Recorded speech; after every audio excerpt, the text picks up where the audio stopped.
Praise the lord. హల్లెలూయా.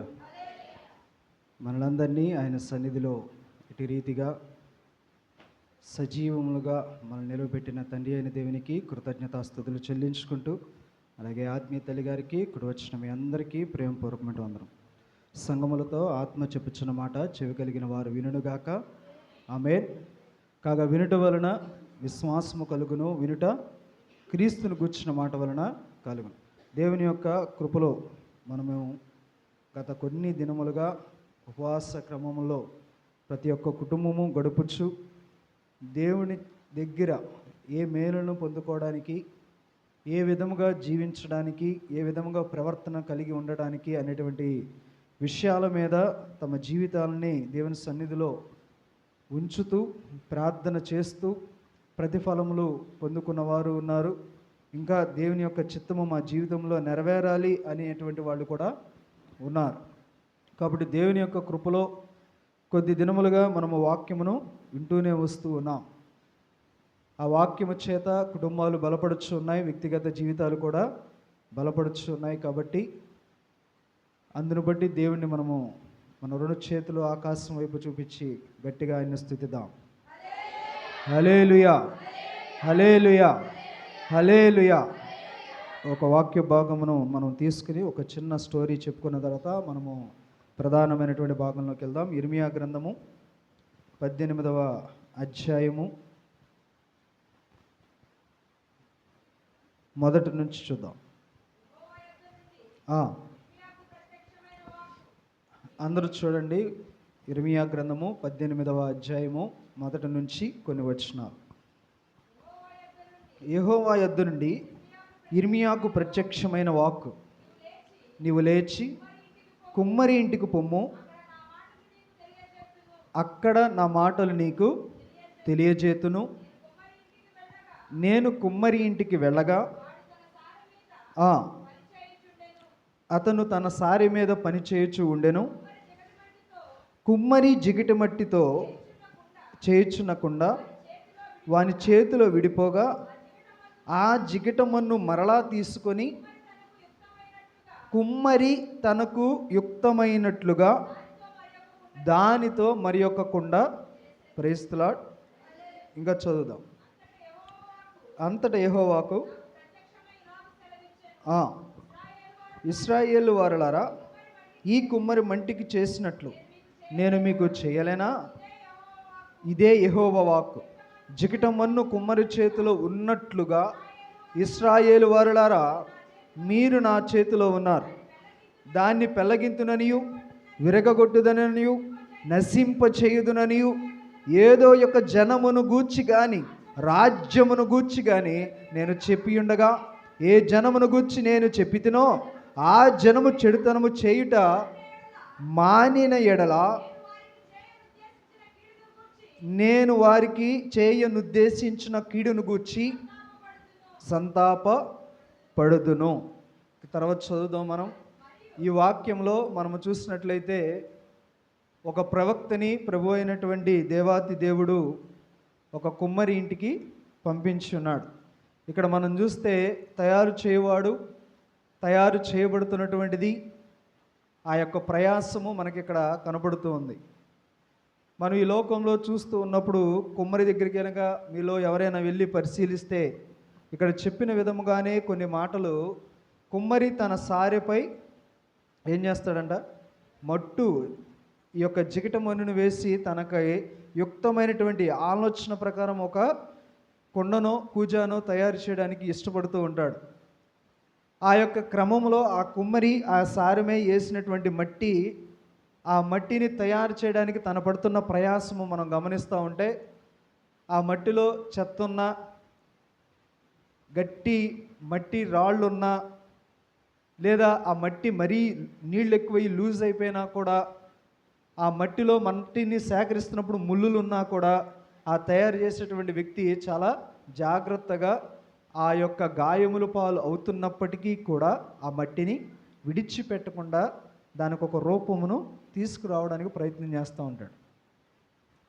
ఏ రీతిగా అయితే ఈ లోకంలో మనం చూసినట్లయితే ఒక మట్టికి తన స్వారూప్యం తీసుకురావడానికి, లేదా తన మనసులో ఉన్నటువంటి ఒక ఆకారాన్ని తీసుకురావడానికే తను అన్ని కష్టాలు పడుతూ, కొన్ని సందర్భాల్లో అయితే ఆ రాళ్ళు గుచ్చుకునో ముళ్ళు గుచ్చుకునో రక్తం కారుతున్నా కూడా చాలా చక్కగానే మాట ఉంది. 3వ వచనం చూడండి. నేను కుమ్మరి ఇంటికి వెళ్ళి వారు చేయబడిన కుమ్మరి జికటమండుతో చేయుచున్న కుండ వాని చేతిలో విడిపోగా, ఈ మట్టి పనికిరాదని పరేయలేదు, ఈ మట్టి దేనికి ఉపయోగపడలేదని కూడా విసిరి పడేయలేదు, ఇది అవసరం లేదని ఏం పక్కన పెట్టలేదంట. మళ్ళీ ఏం చేస్తున్నాడంటే ఆ మట్టికి తగినట్టుగా, తన ఆలోచనకు తగినట్టుగా యుక్తముగా దానిని మరొక కుండ చేయడానికి ప్రయత్నం చేస్తూ ఉన్నాడు. ఈ లోకంలో మనం చూస్తే ప్రభు అయినటువంటి యేసుక్రీస్తు వారు కూడా ఒక కుమ్మరిగానే మనల్ని చెక్కి ఉన్నాడని నేను అనుకుంటున్నాను. Praise the Lord. ఎంతగా మనల్ని ఆయన తన చేతులతో చెక్కుకుంటూ ఉంటున్నాడంటే, మన కోసము ఆయనే రక్తము కాచి, మన కోసము ఆయనే బాధలు పడి, మన కోసము ఆయనే ముళ్ళ కిరీటం ధరింపజేసుకుని, మన కోసము ఆయనే కొరడా దెబ్బలు తిని, మనకు ఒక విలువైనటువంటి ఒక పాత్రగా చేయడానికి ఆయన అనేకమైనటువంటి ఇబ్బందులు పడినట్లు మనం చూస్తున్నాం. కుమ్మరి ఏ విధంగా బాధపడుతున్నాడో, ప్రభు అయిన యేసుక్రీస్తు బాధపడిపోయి మనకు చేసినటువంటి గొప్ప కార్యమును గురించి మనం ఆలోచించుకోం. మనం చూస్తూ ఉంటే విలువైనటువంటి ఈ యొక్క శరీరమునకు, పవిత్రమైనటువంటి యొక్క శరీరమునకు మనం ఏం చేస్తూ ఉన్నామంటే, పుట్టుక నుంచి ఒక పాపములను ఆపాదిస్తూ ఉన్నాం. మట్టికి ఎలా అయితే తన స్వభావంలో రాళ్ళు, చెత్త, చెదారం అన్నీ ఉంటాయో, ఈ లోకంలో మనం అన్నీ కూడా మన శరీరంలో తయారు చేసుకుంటున్నాం. ఇప్పుడు ఆయన ఏం చేస్తాడంటే, వీటిని మన నుంచి తొలగించడానికి ఆయన ఒక పరమ కుమ్మరిగా తన సారెపై మనల్ని వేసి, మనము జారిపోతున్నా, మనము లొంగకపోయినా, దీన్ని తీసి పక్కన పడేయాలనేటువంటి ఆలోచన కూడా లేకుండా, తినని ఇంకా ఏదో ఒక అమూల్యమైనటువంటి విలువ కలిగినటువంటి పాత్రగా చేయడానికి ఆయన ప్రయత్నం చేస్తూనే ఉన్నాడు. బ్రదర్ యేసన్న గారు ఒక గొప్ప పాట పాడుతూ ఉంటారు. నా పరలోకపు తండ్రి, నా మంచి కుమ్మరి, నా పరలోకపు తండ్రి, నా మంచి కుమ్మరి, నీకిష్టమైన పాత్రను చేయ నన్ను విసిరేయక సారెపై ఉంచావా, నీకిష్ట పాత్రను చేయ నన్ను విసిరేయక సారెపై ఉంచావా. హల్లెలూయా. ఆయనంట మనం ఎన్ని చేసినా ఒక్కసారి మనం ఆయన మొరపెడితే ఆయనకి మనకి సమీపముగా ఉండేదేవాడు. చాలామంది ఇంట్లోటువంటి పిల్లలు ఇబ్బంది కలిగిస్తుంటే, పోరా ఎక్కడైనా దూకి చావచ్చు కదా, నీ వల్ల మాకు సుఖం లేదు అనేటువంటి మాటలు విన్నాం. కానీ ఎన్నిసార్లు ఇరిగిపోతున్నా, ఎన్నిసార్లు జారిపోతున్నా, ఒక ప్రాముఖ్యమైనటువంటి ఒక పాత్రగా, విలువ కలిగినటువంటి ఒక పాత్రగా చేయడానికి ఆయన ఎంత బాధపడుతున్నాడు చూడండి. కుమ్మరి తనకు ఎంత నీళ్లు వేయాలో, ఎంత మట్టిని తీసుకుని ఒక ఆకారము చేయాలో ప్రతి ఒక్కటి గమనిస్తూనే, దాని మీద శ్రద్ధ వహిస్తూనే ఆ యొక్క పాత్రను చేస్తే అది ఎంత అమూల్యంగా తయారవుతుందో, మన పట్ల కూడా దేవుని యొక్క శ్రద్ధ అంత గొప్పగా ఉంది. అంత గొప్పగా ఆయన శ్రద్ధ చూపిస్తుంటే మనం ఏం చేస్తున్నామంటే, ఈ యొక్క శరీరాన్ని మనకిష్టమైనటువంటి పాత్రలుగా, లేకపోతే నాశనమైనటువంటి పాత్రలుగా, ఘనహీనమైనటువంటి పాత్రలుగా చేసుకుని ఈ లోకంలో విలువ లేనటువంటి పాత్రలుగా తయారైపోతాం. ఆ మట్టి కుమ్మరి చేతిలో ఎలా ఒదిగిపోతూ, కుమ్మరి యొక్క మనసులో ఉన్నట్టు తను మలచడానికి ఇష్టపడుతుందో, అలాగ నీవు దేవుని చేతుల్లో ఉంటే, దేవునికి వినయ విధేయతలు చూపిస్తే, ఒక అమూల్యమైన పాత్రగా దేవుడు మనల్ని చేయడానికి సిద్ధంగా ఉన్నాడు. ఆమేన్. కానీ సిద్ధపడుతున్నటువంటి ఈ సందర్భాల్లో ఈ లోకం మనల్ని దూరపరుస్తూ ఉంటుంది, ఆకర్షణలు మనల్ని దూరపరుస్తూ ఉంటాయి, దేవుడు నా జీవితంలో యజమానుడిగా ఒక గొప్ప కుమ్మరిగా ఉండాలనుకుంటున్న సందర్భంలో అనేకమైనటువంటి శ్రమలు ఎదురవుతున్నప్పుడు మనం ఏమనుకుంటామంటే దేవుడి చిత్తం ప్రకారం నేను జీవించలేకపోతున్నామో అనేటువంటి అపోహలో ఉండిపోతాం. అలా కాకుండా దేవుని చేతిలో నేను ఉండాలి, ఆయన తయారు చేసే అమూల్యం పాత్రగా ఉండాలి అనేటువంటి ఆలోచనలు కలిగినప్పుడు మనం ఎంచుకునేటువంటి ఒక మార్గం ఏంటయ్యా అంటే ఉపవాస క్రమం. Praise the Lord. ఏంటి ఆ క్రమము? దేవుణ్ణి నా అంతట నేనే ఆయన చేతులకు అప్పగించి ఒక తండ్రి ఎదుట అమూల్యమైనటువంటి పాత్రగా మనల్ని చేయడానికి మనంగా సిద్ధపడి చేసేటువంటి క్రమమే ఒక ఉపవాస క్రమం. అసలు ఉపవాస క్రమంలో బేసిక్గా చాలామంది అనుకున్నటువంటి విషయాలు ఏంటయ్యా అని మనం ఆలోచిస్తే, లేదా మనం ఏదైనా గూగుల్లోని కనుక ఏమన్నా కొట్టి చూస్తే ఏంటి అసలు ఉపవాసం అంటే ఏంటి అని కనుక మనం చూస్తే, ఏ స్పిరిచువల్ డిసిప్లైన్. ఏంటంట? A spiritual discipline of voluntarily, వ్యక్తిగతంగా నాకు నేనే ఒక ఆత్మీయమైనటువంటి క్రమశిక్షణలోనికి రావడానికి, అబ్స్టైనింగ్ ఫ్రమ్ అంటే ఏదైతే నన్ను దేవుడి నుంచి దూరపరుస్తున్నటువంటి విషయాలు ఏవైతే ఉన్నాయో, లైక్ ఫుడ్, ఆహారం ఉండొచ్చు, డ్రింకింగ్ వాటర్ అవ్వచ్చు, లేకపోతే ఏదైనా స్పెసిఫిక్ టైం అవ్వచ్చు, వీటన్నిటిని పక్కన పెట్టి దేవుణ్ణి ఆయన చేతులకి నన్ను నేను అప్పగించుకుని, అయ్యా ఈ జీవితం ఇక నీవే నా జీవితంలో యజమానుడుగాను, గొర్రెల గొప్ప కాపరిగా నీవు ఉండాలి, ఇప్పుడు నువ్వు నన్ను ఏం చేయాలనుకుంటున్నావు నువ్వు నాకు తెలియపరచు అని మనం ఎదురు చూసేటువంటి ఆ యొక్క దేవుడితో ఏర్పరిచేటువంటి సంబంధం కావచ్చు, లేదా మనం చేసిన పాపాలకి రెపెంటెన్స్, ప్రాయశ్చిత్తము, లేకపోతే నన్ను క్షమించమని అడిగేటువంటి తత్వమై ఉండొచ్చు, లేదా ఆధ్యాత్మికమైనటువంటి ఒక గైడెన్స్లోకి నడిపించడానికైనా అయి ఉండొచ్చు. వీటి కోసము మనము దేవుడితో చేసే యొక్క పోరాటము, లేతే స్పెండ్ చేసేటువంటి సమయాన్నే ఉపవాసం అంటాం. ఈ ఉపవాసంలో దేవుడు ఏ రీతిగా చెప్పాడు, మనం ఏ రీతిగా చేస్తున్నాం అనేటువంటి ఇద్దరు తమ యొక్క గ్రంథాల్లో వివరించారు. మనం చూస్తే మత్తయి సువార్త 6వ అధ్యాయము 16వ వచనంలో ఉపవాసం అంటే ఏంటి, ఎలా చేయాలి అనేటువంటి విషయాలు మనకు అక్కడ కనబడుతూ ఉంటాయి. మీరు ఉపవాసము చేయనప్పుడు ఏంటంటండి, వేషధారుల వలె దుఃఖముఖులై ఉండకుడి, తాము ఉపవాసము చేయుచున్నట్టు మనుషులకు కనబడవలెనని వారు తమ ముఖములకు.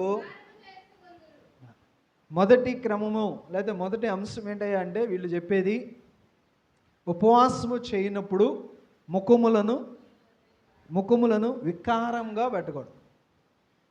నేనే చేస్తున్నాను, నేను తప్ప మందిరంలో ఇంకెవరు చేయటం లేదు, దుఃఖముఖులైపోయి ఈ టయాల్లో మనం ఇలాగే ఉండాలి, ఈ టయాల్లో మనం ఇలాగే చేయాలి, కాబట్టి ఏంటంటే మందిరంలో ఇవి ఉండకూడదు, మందిరంలో అవి ఉండకూడదు, ఇవన్నీ తీసేయండి, ఇప్పుడు మనం ఎలా ఉండాలంట, దుఃఖముఖులైపోయి ఆయన సన్నిధిలో మనం ఏం చేయాలంట, బాధతో విచారముతో కనబడాలి అని అనుకునేటువంటి వాళ్ళు ఉన్నారు. వీళ్ళని దేవుడు ఏమంటున్నాడంటే వేషధారులారా అంటాడు. మరి అదేంటయ్యా, మనం ఎలా ఉండాలి, ఎలా ఉపవాసం ఉంటే దేవుడు మనల్ని అంగీకరిస్తాడు, ఎలా ఉపవాసం ఉంటే నా ఉపవాసం దేవునికి ఆమోదయోగ్యంగా ఉంటుంది. కాబట్టి అది కూడా మనం చూస్తే 17వ వచనంలో చూద్దాం. ఉపవాసము చేయునప్పుడు నీవు మనుషులను కనపడవలనని కాక రహస్యమందున్న నీ తండ్రికే కనపడవలనని, నీవు ఉపవాసము చేయనప్పుడు నీ తల అంటుకొని నీ ముఖము కడుగుకొని, అప్పుడు రహస్యమందు చూచున్న నీ తండ్రి నీకు ప్రతిఫలము, అది నీ విచారము, నీ దుఃఖము నువ్వు ఎక్కడ ప్రదర్శించాలి చెప్పండి గట్టిగా, రహస్యమందు నీ తండ్రి ఎదుట ప్రదర్శించాలి. అయ్యా నేను ఇంత బాధపడుతున్నాను, ఇంత దుఃఖపడుతున్నాను, నాకు మనోవేదన వచ్చింది, ఇప్పుడు నా మనోవేదన నువ్వు చూస్తున్నావా, నీ సన్నిధిలో నేను మోకరించి అడుగుతున్నాను, దినములకు 3 మార్లు నేను అడుగుతున్నాను, 3 దినములు ఉపవాసం ఉండి అడుగుతున్నాను, 40 దినములు ఉపవాసం ఉండి అడుగుతున్నాను, నా మొర నీవు ఆలకిస్తున్నావా నీ యొక్క అమూల్యమైనటువంటి దర్శనము నాకు కలిగించవా? నువ్వు కలిగించకపోతే నీ పాదములు నేను విడిచిపెట్టను. నీవు నాకు సూచనలు ఇవ్వకపోతే ఈ ఉపవాస క్రమమును నేను విడిచిపెట్టను అని నువ్వెక్కడ చేయాలంట? రహస్యమందు నీ తండ్రికి కనబడవాలి. నేను ఉపవాసం చేస్తే నా కుటుంబానికి తెలిసిపోద్ది, తప్పదు. అయ్యా ఈరోజు నువ్వు ఉపవాసం ఉండవని భార్య అడిగితే అవునమ్మా అని చెప్పాలి కాబట్టి, లేదా నేనేమి ఈరోజు తిననని చెప్పాలి కాబట్టి భార్యకి తెలిసిపోతుంది, పిల్లలకి తెలిసిపోతుంది. ఇక ఇది మొదలుకొని మొదటి ఇంటి దగ్గర నుంచి చర్చికి వచ్చేంతవరకు కూడా నేను చూసిన వాళ్ళు అందరూ ఏమనాలంటే, అమ్మ నువ్వు ఉపవాసం ఉన్నావా, నువ్వు ఉపవాసం ఉన్నావా, నువ్వు ఉపవాసం ఉన్నావా అని నిన్ను అడగాలనుకుంటున్నావు. అంటే దాన్ని బట్టి నువ్వు ఎలా చూపిస్తున్నావు అంటే, విచారముగా నడవలేక నడిచి బాధగా దుఃఖముతో వాళ్ళు నన్ను అడగాలి, నేను వాళ్ళకి చెప్పాలి. ఏమని? అమ్మ ఈరోజు నన్ను డిస్టర్బ్ చేయొద్దు, ఈరోజు నేను ఉపవాసం ఉన్నాను, ఈరోజు నేను దేవుని సన్నిధిలోనే ఉంటాను కదా. నీ ఉపవాసం గురించి ఎవరికి తెలియాలంట? రహస్యమందున నీ తండ్రికి తెలియాలి. కానీ నీ ఉపవాసం ఎవరికి తెలుస్తుంది? తండ్రికి తప్ప అందరికీ తెలుస్తుంది. తండ్రికి తప్ప అందరికీ తెలుస్తుంది. ఇంకో బ్యాచ్ ఉంటారు, అసలు వీళ్ళనైతే అసలుకి మనం చూడలేము అనమాట. మనం చూద్దాం లోకాసు వార్త 18వ అధ్యాయము 10 నుంచి. లోకాసు వార్త, ఒక్క నిమిషం అందరు తీయండి. లోకాసు వార్త 18వ అధ్యాయము 10వ వచనం. ప్రార్థన చేయుటకై మీరు ఏంటంట దేవాలయమునకు వెళ్ళిరి. ఒకడు సుంకరి, ఒకడు పరిసయ్యుడు. పరిసయ్యుడు నిలబడి, దేవా నేను చోరులను, అన్యాయస్తులను, వ్యభిచారులనైనను, ఇతర మనుషుల వలనైనను, ఈ సుంకర వలనైనను. Praise the lord. ఇక్కడ వరకు బాగుందండి, ఇక్కడ వరకు పర్లా. ఎందుకంటే దేవుడు ఏ క్రమాలు అయితే చేయొద్దు అన్నాడో అవన్నీ చేయడానికి కూడా బాగానే ఉన్నాడు. ఇంకేమంటున్నాడంట? వారమునకు 2 సార్లు ఉపవాసము చేయుచు నా సంపాదన అంతటిలో 10వ వంతు చెల్లించుచున్నాన్ని. అది తండ్రి ఏమో ఎవరికి కనపడకుండా రహస్యమందు నీ హృదయాన్ని దేవుడికి బయలుపరచమంటే, మనడేమో కొంచెం అతిశయపడ్డాడు అనుకుంటున్నాను నేనైతే. కొంచెం గర్వానికి గురయ్యి ఏమంటున్నాడంటే, అయ్యా ఇప్పుడు పోల్చాడు, మిగతా వాళ్ళు వ్యభిచారులు, దొంగలు వీళ్ళందరిలాగా నేను లేను అంతవరకు బాగుంది. ఇప్పుడు ప్రార్థనతో తనతో పాటు చేయడానికి వచ్చిన శంకర వైపు చూసి, ఇదిగో శంకరిలాగా కూడా నేను లేను. ఇంకేమంటానంటే, వారానికి 2 సార్లు. మనం ఎన్నిసార్లు చేస్తున్నాం? ఓకే, మనం చేయడం చేయకపోవడం తర్వాత సంగతి. కానీ యూదుల క్రమం ప్రకారం వీళ్ళు వారానికి 2 సార్లు చేయడం దేవుడికి ఇష్టమైనటువంటి ఉపవాసముగా వాళ్ళు అనుకుంటారు. కాబట్టి దాన్ని కూడా ఏం చేస్తున్నాడు ఇక్కడంటే, గొప్ప చేసుకుంటున్నాడు. తండ్రి ఏమో నీ హృదయాన్ని తగ్గించుకుని, నీ మనసును తగ్గించుకుని, రహస్యమందు ఉన్నటువంటి నీ తండ్రికి మొరపెట్టమనంటే, ఇతనేమో తన హృదయాన్ని హెచ్చించుకుని తనను తాను గొప్ప చేసుకుంటూ, నేను వారానికి 2 సార్లు చేస్తున్నా, ఈడు ఒక్కసారి కూడా చేయట్లా, నా ఉపవాసం 2 సార్లు, ఈడు ఒక్కసారి కూడా చేయట్లేదండి అని చెప్తూ అన్నాడంట. మరి నీకు ఎలా తెలుస్తా నేర్చుకుంటున్నాడని? అదే 14 వచనం.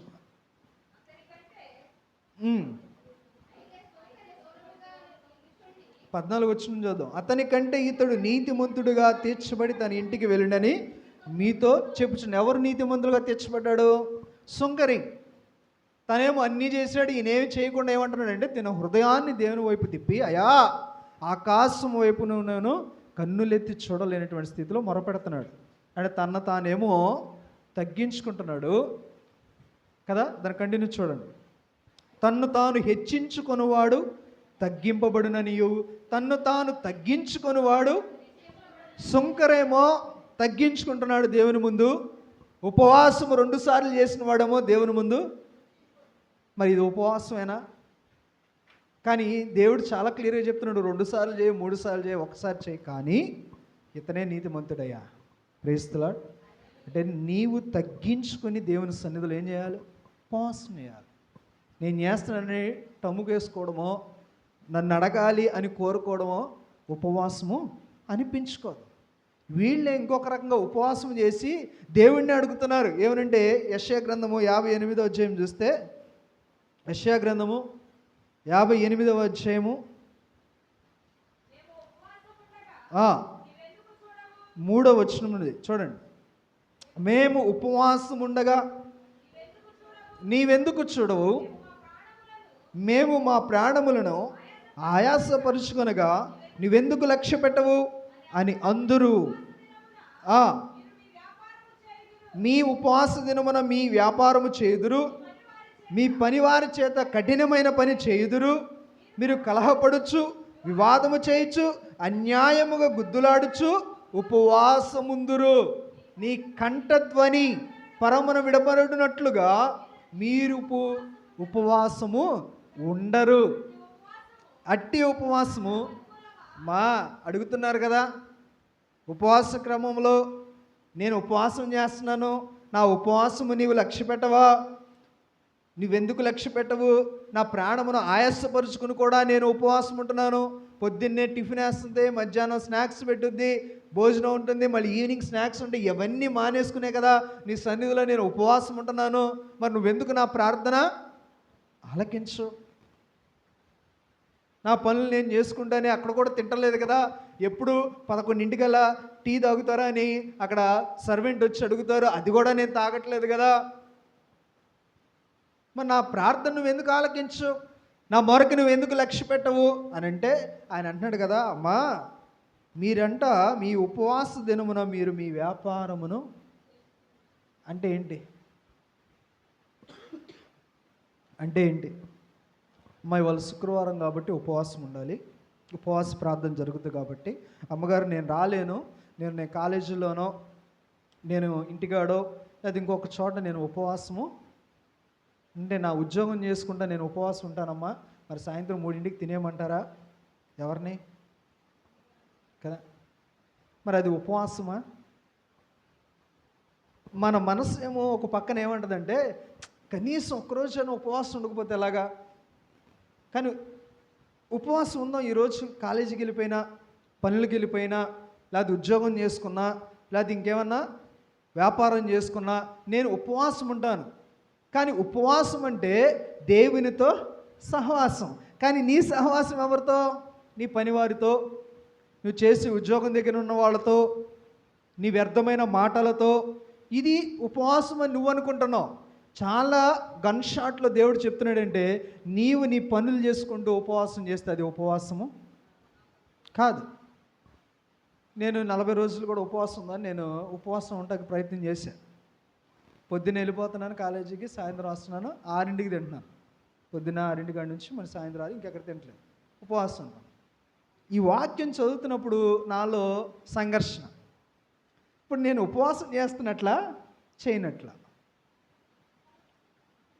పొద్దున్న 6 కాడి నుంచి సాయంత్రం 6 వరకు ఏం తింటలా, కాలేజీ నుండి 5ంటికి వచ్చేస్తున్నాను, ఇంకో గంట వెయిట్ చేసి కిందకి వెళ్ళి శుభ్రంగా అప్పుడు వేడివేడిగా వండుతుంటే అప్పుడు ప్రేయర్ చేసుకుని తింటున్నాను. నేను ఉపవాసం చేస్తున్నట్లా చేయనట్లా? పొద్దున్న 6 నుంచి తింటలా 12 గంటలు అంటే ఈ 6ంటికి తింటే మళ్ళీ సాయంత్రం 6 24 అవర్స్. ఇప్పుడు నాది ఉపవాసమా కాదా? అది ఉపవాసమా కాదా చెప్పండి. మరి దేవుడు చాలా క్లియర్గా అన్నాడుగా, మీ ఉపవాస దినమున మీరు మీ వ్యాపారము చేస్తున్నారు. నేను నా ఉద్యోగాన్ని చేసుకుంటున్నా, ఉపవాసం చేయట్లా. వెళ్ళిన అవర్స్ నేను తీసుకుంటున్నా, కాలేజీలోకి వెళ్ళి అటెండ్ అవుతున్నా. అక్కడ ఉన్న పిల్లలు సరిగ్గా చదవకపోతే మీకు ఏమైనా బుద్ధి జ్ఞానం ఉందా, పంది బతుకుతున్నావు నువ్వు బతుకుతున్నావు చదవవా అని నేనేం చేస్తున్నా, తిడుతున్నాను. అవసరమైతే వాళ్ళని శిక్షిస్తున్నాను, బయటికి పంపించి నేనేం చేస్తున్నా, వాళ్ళని నుంచోబెడుతున్నాను. ఇంకా క్లియర్గా అంటున్నాడు కదా. చూడండి, కలహం ఆడచ్చు, వివాదము చేయొచ్చు, అన్యాయముగా గుద్దులాడచ్చు. ఎందుకు ఉండకూడదు, అది ఎందుకు ఉండకూడదు నువ్వు చూపించు, ఇది ఎందుకు ఉండకూడదు నువ్వు చూపించు. ఇదేంటంటే గుద్దులాటే. ఏ సమయాల్లో ఉపవాసం ఉంటూనా, ఉపవాసం ఉంటూ నీ సహోదరుతో నువ్వు యుద్ధం చేస్తున్నావా, నీ యొక్క తోటి వాళ్ళతో నువ్వు గుద్దులాడుతున్నావా, నీ వ్యాపారం నువ్వు చేసుకుంటున్నావా? నువ్వు 24 గంటలు చేయి, 40 దినాలు చేయి, 3 దినాలు చేయి, అది ఉపవాసము కాదు. తేలిపోయింది ఇక్కడతో. ఇక అప్పుడు నేనేం చేశానంటే తినటం స్టార్ట్ చేశాను. పొద్దున్నే 9ంటికి శుభ్రంగా తినేసి వెళ్ళి మధ్యాహ్నం పూట మళ్ళీ వచ్చి ప్రేయర్ చేసుకుని మళ్ళీ వెళ్ళి మళ్ళీ సాయంత్రం వచ్చి తింటున్నాను. నాకు ఉపవాసం అనిపించలేదు దేవుడి ప్రకారం. కాబట్టి నేను అలా ఎందుకు చేయాలి? దేవుని సన్నిధిలో మనస వాచ కర్మేణ నాకు అడ్డంకులైనటువంటి నా యొక్క ఆహారం అవ్వచ్చు, నా పని అవ్వచ్చు, వ్యాపారం అవ్వచ్చు, ఏదైనా వాటన్నిటిని పక్కన పెట్టి సజీవ యాగముగా నా శరీరమును దేవుని సన్నిధిలో నిలవబెట్టి అప్పుడు దేవునితో నేను మొరపెట్టేదే ఉపవాసం. రహస్యమందు నేను మొరపెట్టినదే ఉపవాసం. ఇది చేసే పద్ధతి ఏది కూడా ఉపవాసం కదా. అందుకే ఆయన అంటున్నాడు చూడండి, ఇంకా అంటున్నాడు కదా, 6వ వచనం చూడండి. దుర్మార్గులు కట్టిన కట్లను విప్పుటయు, కాడి మాను మేకులు తీయుటయు, బాధింపబడిన వారిని విడిపించుటయు, ప్రతి కాడుని ఇరడగొట్టుయు నేనేర్పరుచుకున్నా. Praise the lord. నేను ఒక క్రమాన్ని ఏర్పాటు చేసుకున్నాను. అలాగ మీరు చేయండి, అప్పుడు అది ఉపవాసం ఎంచబడుతుంది. మీరు అడిగినటువంటివి కూడా నేను వినడానికి ఆస్కారం ఉంటుంది. ఇవన్నీ చేయకుండా మీ ఇష్టమైనటువంటి పనులు మీరు చేసుకుంటూ ఉంటే ఇంకా అది ఉపవాసం ఎలా అవుతుంది? నువ్వు ఒక పూట చేయి, ఒక 2 గంటలు చేయి, 3 గంటలు చేయి, ఒక 6 గంటలు చేయి, లేదా 12 గంటలు ఒక రోజు చేయి. ఆ దినమంతయు నువ్వు ఎక్కడ ఉండాలి? దేవుని సన్నిధిని నువ్వు అనుభవించాలి. ఆమేన్. అది నువ్వు చర్చిలో ఉంటావా, తలస్నానం చేసి మొహం కడుక్కొని శుభ్రంగా మంచి బట్టలు వేసుకుని నీ యొక్క పర్సనల్ రూమ్లో ఉంటావా, సంబంధం లేదు. కానీ ఏకాంతముగా దేవుడితో నీవు గడపాల్సిందే. అప్పుడే ఉపవాసం. అంటే పక్కన అని, వాసం అంటే నివాసం చేయటం, అంటే దేవునికి పక్కనే నివాసం చేయటం. అది కాకుండా మీరు ఏది చేసినా అది ఉపవాసం కానే కాదు. నువ్వు 2 రోజులు తినకపో, 3 రోజులు తినకపో, 4 రోజులు తినకపో, అది ఉపవాసము కాదు. నువ్వు 1 గంట, 2 గంటలు, లేదా ఒక పూట, 12 గంటలు, ఒక రోజు నువ్వు దేవుని సన్నిధిలో ఏమి ఆలోచన లేకుండా, ఏమి తినకుండా, ఏమి తాకుండా నువ్వు ఆయనకి సన్నిధిలో నిలబడు, అది కూడా ఉపవాసమే. కాబట్టి ఉపవాసం అనుసరించేటప్పుడు చాలా జాగ్రత్తగా ఉండాలి. మనం హెచ్చించుకోకూడదు. మనం తగ్గించుకుని దేవుని సన్నిధిలో వినయముగా దేవుని మందిరములో మనము గోచాడాలి. అది ఉపవాసం. అలాగ ఉపవాసము చేసిన వాళ్ళు తమను తాము తగ్గించుకుని తమకు అవసరమైనటువంటి వాటిని విడిచిపెట్టుకుని ఉపవాసము చేసి ఉపవాసము ద్వారా అనేకమైనటువంటి ఆశీర్వాదాలు, అనేకమైనటువంటి శాపాలను తప్పించుకుని ఆశీర్వాదాలు కలిగించుకుని ఉపవాసము చేసి సమృద్ధితో నింపబడిన వాళ్ళు మనకు బైబిల్లో అనేక మంది ఉన్నారు. అది ఈరోజు నేను అందరి గురించి చెప్పను, కానీ ఆ పర్పస్ నెరవేర్చుకున్నటువంటి వాళ్ళ గురించి నేను ఈరోజు మీకు చెప్తాను. మొదటగా మనం చూస్తే ఈ యొక్క పర్పస్ ఆఫ్ ఫాస్టింగ్ ఏంటి అంటే, ఒకటి మనము డ్రా క్లోజర్ టు గాడ్, దేవునితో మనము సమాధానము లేకపోతే దగ్గరగా ఆయనతో సయోధ్య కుదుర్చుకుని ఆయనకి దగ్గరగా ఉండాలి, ఆయనతో ఉండాలి అని చేయడానికి మనం చేసే ప్రయత్నమే ఉపవాసం.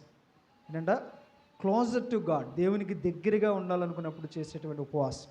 రెండవదిగా చూస్తే సీక్ డివైన్ గైడెన్స్, అంటే దేవుని యొక్క ఆజ్ఞాతపరమైనటువంటి ఒక గైడెన్స్ కోసం నన్ను నడిపించాలి దేవుడు ఈ సమయాల్లో, నువ్వు నన్ను ఎలా నడిపిస్తావు, నీ గైడెన్స్ ఉంటేనే నేను నడవగలను అనేటువంటి సందర్భాల్లో మనం చేసేటువంటి ఉపవాసం. నెక్స్ట్ ఏంటంటే ఎక్స్ప్రెస్ రిపెంటెన్స్ అండ్ హ్యూమిలిటీ, ప్రాయశ్చిత్తము కోసం ఉపవాసం, వినయ విధేయతలు చూపిస్తూ ఉపవాసం. సీక్ డెలివరెన్స్ అంటే విమోచన కోసం చేసేటువంటి ఉపవాసం. తర్వాత పర్పస్ ఫర్ మినిస్ట్రీ, దాన్ని ఏం చేయమంటావు, నీ యొక్క సన్నిధానంలో నా యొక్క పాత్ర ఏంటి, నా జీవితంలో నీ చిత్తము ఏమై ఉన్నదో నాకు తెలియాలి, కాబట్టి అందుకు చేసేటువంటి ఉపవాసం. ఇవి మనం తెలుసుకునేటువంటి ఉపవాసాలు. మొదటగా మనం చూస్తే ఈరోజు మన సమయం ఉన్నంత వరకు ధ్యానిద్దాం. మీరు ఎక్కడికి వెళ్ళాల్సినటువంటి పని లేదు, ఎందుకంటే సాయంత్రం కూడా నేనే. ప్రైజ్ ది లార్డ్, హల్లెలూయా. కాబట్టి ప్రశాంతంగా వెళ్దాం. అర్థం చేసుకోవడానికి ప్రయత్నం చేద్దాం. అందుకు పరిశుద్ధాత్మను మనకు సహాయం చేయనుగాక.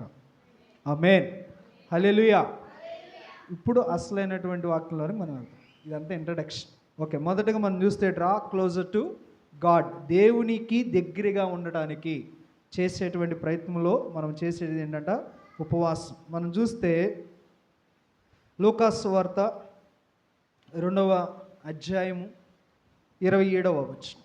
లూకాసు వార్త 2వ అధ్యాయము 27వ వచనం.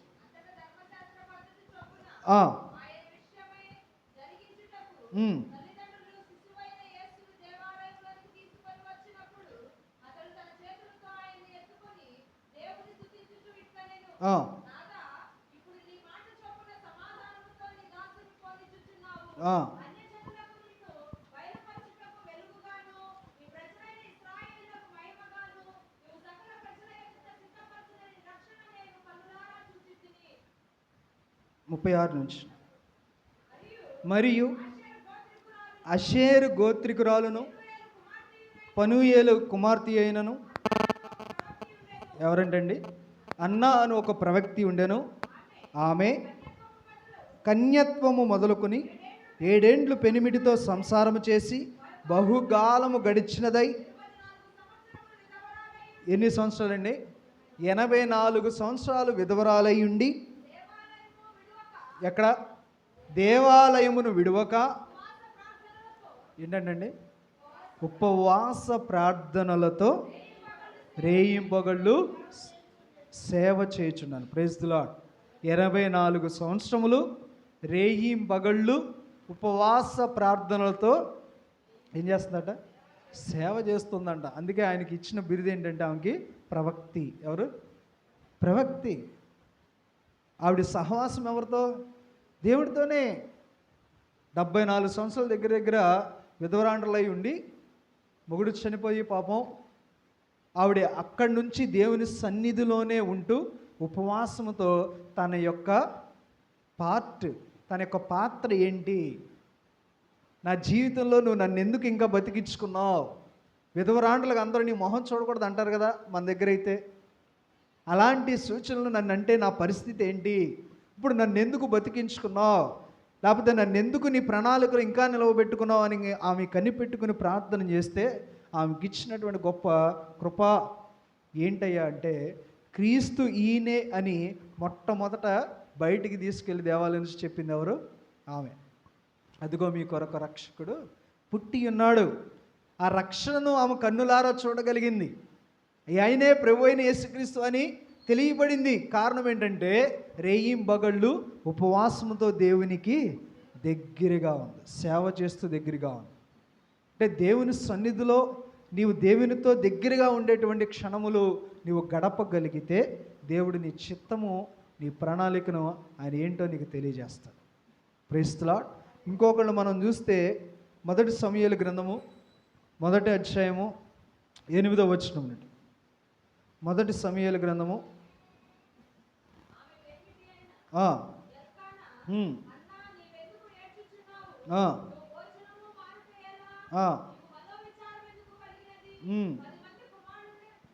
పది మంది కుమారులుండుట కంటే నేను నీకు విశేషమైన వాడను కానా.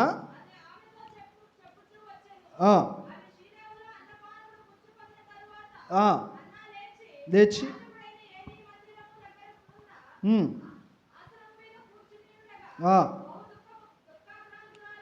వచ్చి యెహోవా సన్నిధిని ప్రార్థన చేయుచు బహుగా ఏడ్చుచు సైన్యములకు అధిపతికి, యెహోవా నీ సేవకురాలైన నాకు కలిగిన శ్రమను చూచి నీ సేవకులైన నన్ను మరువక జ్ఞాపకము చేసుకొని నీ సేవకురాలైన నాకు మగపిల్లను దయచేసిన ఎడల తన రానీయక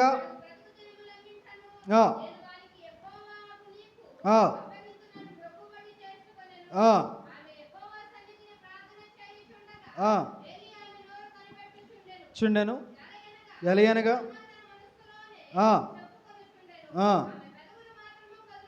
ఉండి స్వరము వినబడకు ఉండెను గనుక ఏలి ఆమె మత్తురాలి ఉన్నదనుకుని, ఎంతవరకు మత్తురాలివై ఉందువు? తీసివేయమని చెప్పగా ఇక్కడ చాలా జాగ్రత్తగా ఉందో ఏంటంట, అయ్యా నీ సన్నిధిలో ఆమె మొరపెట్టుచు ఒకేమో భర్త దగ్గర అలిగింది పాపం, అలిగి అక్కడ ఏం తినకపోతే కొద్దిసేపు బ్రతిమాలాడు, అమ్మ తిను తిను తిను, నాకు 10 మంది ఉన్నా ఎవరున్నా నువ్వే కదా తల్లి అని బుజ్జగిచ్చాడు. పాపం కొంచెం తిని మళ్ళీ అక్కడికి వచ్చేసింది, దేవుని మందిరంలోకి వచ్చేసింది. ఈయన ఇక్కడ నన్ను ఉపవాసం ఉండనివ్వట్లేదు, అది ఏమి తినకుండా ఉండలేదు, ఏదో పెట్టేస్తున్నాడు, ఇక్కడ కాదు కానీ దేవుని మందిరంకి వెళ్ళిపోదానికి మందిరంకి వచ్చేసి తనలో తానే బాధపడుతూ ఎవ్వరికీ వినపడకుండా చాలా చక్కగా గునుగుతూ ఉందంట. ఆ పెదవులు మాత్రమే చూస్తున్నారు ఎవరు? దైవజనుడు. మనం ఏం చేస్తాం? ప్రార్థన ఆ యొక్క పరిశైలిలాగా దినమున అంటే వీక్లీ 2 times, నేను వారానికి 2 సార్లు ఉపవాసం ఉంటున్నా కదా అని అన్నట్టు. కానీ ఇక్కడేమో పెదవులు చూసి ఆమె ఏమనుకుంటుందో, మత్తురాలు అయిపోయిందని, అమ్మ ఏంటి ద్రాక్షారసం తాగావా, ఎందుకలా మత్తులై ఉన్నావు, తీసే దాని నుంచి నీ దగ్గర నుండి అని అంటే ఆమె అంటుంది కదా, చూడండి ఎంత చక్కమని, అది కాదు నా ఏలినవాడా, నేను మనోదుఃఖము గలవారినై ఉన్నాను, నేను ద్రాక్షారసమునైనను మద్యమునైనను పానము చేయలేదు కానీ. Praise the Lord. ఏం చేస్తుందంట? తన ఆత్మని యెహోవా సన్నిధిలో ఏం చేస్తుంది? ద్రాక్షారసం తాగలేదు, నీళ్లు తాగలేదు, ఏమీ తాగకుండా అవి ఇస్తున్నాడు మాట మాట్లాడని తన భర్తను అక్కడ విడిచిపెట్టేసి వచ్చి ఏం చేస్తుంది? ఇక్కడ మందిరంలో మళ్ళీ గోచాడుతాం. బాబు నేను అదేం వద్దు, నాకు అవసరం లేదు వాటర్ కూడా, నా ఆత్మను దేవుని సన్నిధిలో, నా దుఃఖం ఏంటో, నా విచారం ఏంటో, నా ఆలోచన ఏంటో ప్రతీది కూడా దేవుని సన్నిధిలో పెడుతుందంట.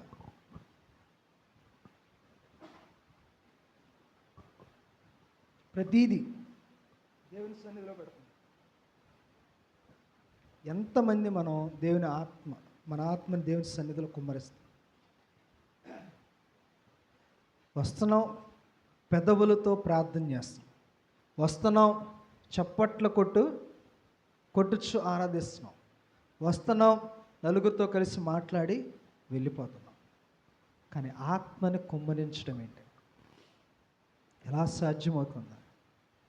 దేవుని సన్నిధిలో ఇంకా మనకి ఏ ఆలోచన లేకుండా, ఈ టయానికి నేను ఇక్కడికి వెళ్ళిపోవాలి, ఈ పని నేను చేయాలి, ఇది నేను తినాలి, ఇలాంటి ఆలోచనలు ఏమి లేకుండా ఒకటే గురి ఏంటంటే, నాకు ఒక మగపిల్లవాడు కావాల్సిందే, నాకు ఒక మగపిల్లవాడు కావాల్సింది అని ఆత్మని తన దుఃఖముతో దేవుని సన్నిధిలో కుమ్మరించేస్తుంది. ఉపవాస క్రమము ద్వారా దేవునికి తను దగ్గరవుతుంది. మరి దగ్గరైన ఆమె యొక్క ప్రార్థన మరి దేవుడు ఆలకించాడా? మనందరికీ తెలిసిందే అది. నువ్వు దుఃఖము పడకు, దేవుడు నీ పక్షమున్నాడు, సంవత్సరము తిరిగిన వెంటనే మరి నువ్వు పిల్లడితో వస్తావు. అలాగే వచ్చింది. నీవన్నట్లే జరుగునని వెళ్ళి శుభ్రంగా అన్నది. అంటే దేవునితో సంబంధము కలగడానికి మనకి ఏది అడ్డొచ్చినా కూడా దాన్ని విడిచిపెట్టి ఏ చిత్తమును నా జీవితంలో నెరవేర్చుకోవాలో దానికోసం నేను పరితపించేయటం, ఆత్మ కుమ్మరించడం అండి. మూడవలుగా మనం చూస్తే యోవేలు గ్రంథము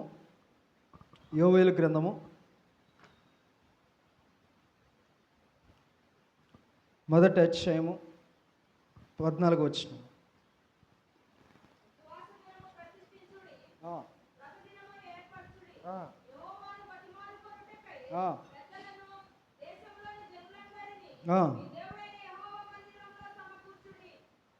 చాలండి. ఏమంటున్నారు? ఉపవాస దినమును ప్రతిష్ఠించు. ఎక్కడికి వెళ్ళమంటున్నాడు? నీ దేవుడైన యెహోవా మందిరములోనికి సమకూర్చాలి. దేన్ని? సంఘాన్ని మొత్తాన్ని, జనాలు మొత్తాన్ని తీసుకెళ్ళి మనందరము దేవునితోనే ఉన్నాం, దేవునిలోనే ఉన్నాం, ఆయన మందిరంలో గడుపుచున్నాం, మనం దూరం అయిపోలేదు, దేవునితోనే మన యొక్క హృదయాలు ఇంకా కలిసిపోయి ఉన్నాయి అని తెలియచేయడానికి ఏం చేయమంటే ఉపవాస దినమును ప్రతిష్ఠించండి అంటాడు. ఉపవాస దినం ప్రతిష్ఠించి ఇప్పుడు ఏంటంటే వీళ్ళు నిరూపించుకోవాలి. దేనికి నిరూపించుకోవాలి చెప్పండి? ఉపవాస దినమును ప్రతిష్ఠించి దేనికి నిరూపించుకోవాలి? "ఆ, అయ్యా మేము మీతోనే ఉన్నామయ్యా, మిమ్మల్ని విడిచిపెట్టలేదు, ఈ లోకంలో నీ తప్ప మాకెవరు లేరు, నీవే" అనేటువంటిది వీళ్ళు నిరూపించుకోవాలి. అందుకు వీళ్ళు ఉపవాస దినమును ప్రతిష్ఠించమని ఆయన ప్రకటించారు. 2వ అధ్యాయం మనం చూస్తే 11వ వచనం నుండి, 2వ అధ్యాయము 11వ వచనం. ఆ, ఆ, ఆ, ఆ, ఆ. ఇక్కడ చూడండి, యెహోవా దినము బహు భయంకరము, దానికి తాళగలిగిన వాడు ఎవడు. ఒకటి గుర్తుపెట్టుకోండి, యెహోవా దినము భయంకరం. కాబట్టి ఇప్పుడు నువ్వేం చేయాలంటే ఉపవాస దినమును ప్రతిష్ఠించాలి. నువ్వేమున్నావు? దేవుడికి దగ్గరగా ఉన్నావా, దూరం అయిపోయావా? బాప్తీసం తీసుకొచ్చినప్పుడు కనబడ్డావు, మళ్ళీ ఇప్పుడు కనబడుతున్నావు. ఇప్పటి వరకు నీ యొక్క సహవాసం ఎవరితో ఉంది? లోకంతో ఉందా, దేవునితో ఉందా? ఒకసారి చెక్ చేసుకోండి. ఇంకా అంటున్నాడు 12వ వచనం, ఇప్పుడైనను మీరు ఉపవాసం ఉండి కన్నీరు విడుచుచు దుఃఖించుచు మనఃపూర్వకంగా. అంటే వీళ్ళు ఏమైపోయారు? దూరం అయిపోయారు. మనం అనుకుంటున్నాం కదా, నేను చర్చికే వస్తున్నాను, మనం అనుకుంటున్నాం కదా ప్రతి ప్రార్థనలో పాల్గొంటున్నాను అని మనం అనుకుంటున్నాం. కానీ మన హృదయం అంట ఆయనకి చాలా క్లియర్గా అంటున్నాడు, ఇప్పుడైనా మనం ఏం చేయాలంటే మన హృదయాలను ఆయన వైపు త్రిప్పి ఉపవాసం ఉండి దేవుని మనఃపూర్వకముగా. ఎలా అంట? అది 13వ వచనం అంటున్నాడు చూడండి, కరుణావాత్సల్యము గలవాడు ఉండి తాను చేయనుద్దేశించిన కీడును చేయక, మీ వస్త్రములను కాక మీ హృదయములను చింపుకొని ఆయన త్రట్టు ఒకవేళ ఆయన మనస్సు తిప్పుకొని పశ్చాత్తాపపడి మీ దేవుడైన యెహోవాకు తగ్గిన నైవేద్యములను పానార్పణములను మీకు దీవెనగా అనుగ్రహించును. అనుగ్రహింపడని ఎవడు? Praise the Lord. అసలు చూడండి, దేవుడికి మన మీద కోపం వస్తే దేవుడు ఆ కోపాన్ని తగ్గించేటువంటి మార్గాన్ని కూడా సిద్ధం చేసాడు. ఆయన దినము బహు భయంకరం. దాని నుంచి ఎవడు తప్పించుకోగలడు? లేకపోతే దాన్ని ఎవడు తట్టుకోగలడు? కాబట్టి ఇప్పుడైనా ఉపవాసం ఉండి ఏం చేయాలంట? మన మనసులను ఆయన వైపు త్రిప్పితే, ఆయనతో సహవాసం ఉంటే, ఆయన సన్నిధిలో సహవాసం ఉంటే, అప్పుడు అన్నాడు కదా, ఆయన కృప, ఆయన కరుణ వాత్సల్యము కలిగినటువంటి దేవుడు. కరుణ వాత్సల్యము కలిగినటువంటి దేవుడు.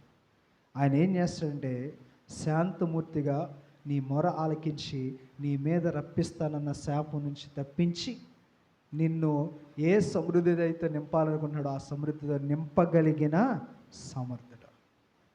అంటే ఉపవాసం మనకు దేనికి ఉపయోగపడుతుందంటే దేవునితో సహవాసం. నేను దేవుడి నుంచి తొలగిపోలేదు, నేను దేవునికి దగ్గరగానే ఉన్నాను, నేను దేవునిలోనే ఉన్నాను అని తెలుసుకోవడానికి ఉపవాస దినం అనేది ఒకటి ఆచరించాలి.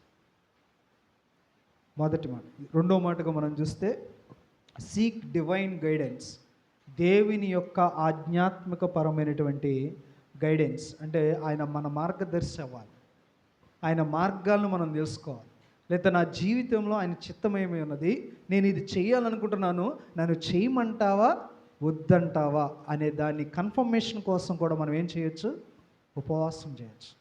నేను ఈ పని తలపెడుతున్నాను, నేను ఇది చేస్తున్నాను, నేను వీళ్ళకి వ్యతిరేకంగా వెళ్తున్నాను, నన్ను చేయమంటావా వద్దంటావా? చేస్తే నీ కృప నాకు తోడుగా ఉంటుందా ఉండదా అని తెలుసుకొని నీవే నన్ను నడిపించని ఆయన యొక్క మార్గంలోకి నన్ను నడిస్తాం. చూద్దాం మనము దానియేలు గ్రంథము, ఎజ్రా గ్రంథం చేద్దాం. ఎజ్రా గ్రంథము 8వ అధ్యాయము, ఎజ్రా గ్రంథము 8వ అధ్యాయము 21వ వచనం నుండి.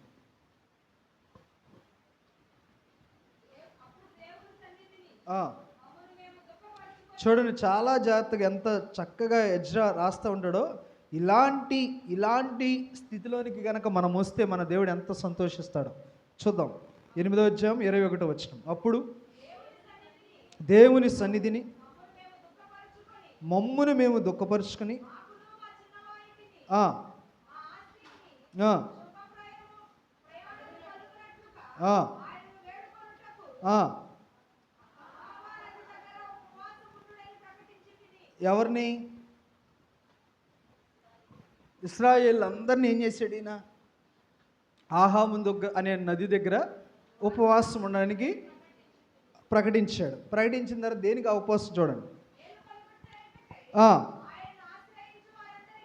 ఆ, ఆ, ఉమ్, ఉమ్,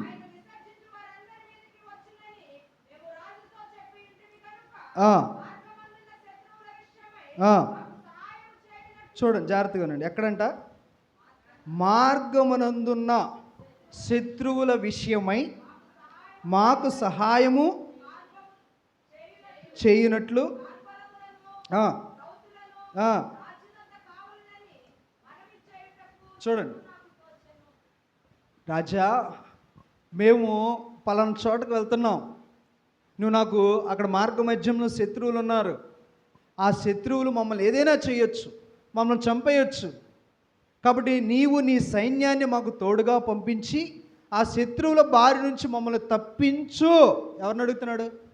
రాజుని అడగడానికి సిగ్గుపడ్డాడంట. Praise the lord. సైన్యం ఎవరి దగ్గర ఉంటుంది? రక్షక భటులు ఎవరి దగ్గర ఉంటారు? రాజు దగ్గర. మరి ఎవరిని అడగాలి? నాకు సెక్యూరిటీ కల్పించండి అని ఎవరిని అడగాలి? రాజుని అడగాలి. రాజుని అడగడానికంట సిగ్గేసేసిందంట. ఎవరికి? రాజుని అడగడం ఏంటయ్యా, సైన్యములకు అధిపతి యెహోవా మాకు తోడున్నాడు, అసలు వాళ్ళని అడిగేదేంటి? అరే పదండ్రా మీరందరూ ఇలా నది దగ్గర ఉపవాసం ఉండండి. మనకి గైడెన్స్ దేవుడి దగ్గర నుంచి వస్తుంది, రాజుల దగ్గర నుంచి. Praise the Lord. రాజులు అడగడానికి, దేవుణ్ణి విడిచిపెట్టి రాజులను అడగడానికి సిగ్గుపడిపోయాడు. ఎందుకంటే నా దేవుడు నాకు, మనమైతే ముందు అందరిని అడుగొచ్చేసి అన్నీ సిద్ధం చేసేసి ఇప్పుడు వచ్చి దేవుడి దగ్గరికి వచ్చి, అయ్యా ఇలా చేస్తున్నావు, ఏ ఆటంకం రాకుండా. నువ్వు ఎక్కడి నుంచి స్టార్ట్ చేయాలి? దేవుడి దగ్గర నుంచి స్టార్ట్ చేయాలి. రాజుల దగ్గర నుంచి కాదు, అధికారుల దగ్గర నుంచి కాదు, బంధువుల దగ్గర నుంచి కాదు, దేవుని యొద్ద నుంచి నువ్వు ప్రయత్నం చేయి. దేవుని అడుగు ముందు. నా జీవితంలో మేము ఇప్పుడు వెళ్తున్నాం, మా శత్రువుల నుంచి ఎవరు రక్షిస్తారో నువ్వే చూడు. ఉపవాసం ఉండి దేవుణ్ణి గైడెన్స్ అడిగాడంట. నువ్వు వెళ్ళు, ఆ శత్రువులు ఏమీ చేయకుండా వాళ్ళు అనుకున్నటువంటి బంగారు పాత్రలన్నీ కూడా వారి చేతికి అప్పగించాడు. Praise the Lord. మన గైడెన్స్ ఎవరిని అడుగుతున్నాం? ఈ లోకంలో బలవంతులను అడగాలనుకుంటున్నాం, డబ్బున్న వాళ్ళని అడగాలనుకుంటున్నాం, కానీ దేవుణ్ణి అడగలేకపోతున్నాం.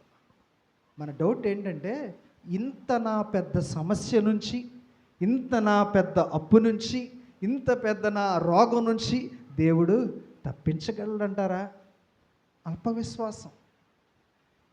నమ్ముట నీ వలనైతే ఆమేన్. ఎజ్రా నమ్మాడు. నువ్వెవరయ్యా? నా దేవుడు నాకు తోడున్నాడు, ఆయనే నా యొక్క గైడెన్స్, నా టీచర్, మా రబ్బీ, నా బోధకుడు, ఆయనే అనుకున్నాడు. కాబట్టి ఆయనకే ఆయన ఉపవాసం ఉండి మొరపెట్టాడు. అనుకున్న పని జరిగింది. మన రెండవ వ్యక్తిగా చూస్తే న్యాయాధిపతులు 20వ అధ్యాయం. న్యాయాధిపతులు, దీని తర్వాత కింద ముందు ఉంటుంది, సమయాలకు ముందు. న్యాయాధిపతులు 20వ అధ్యాయము 26వ వచనం.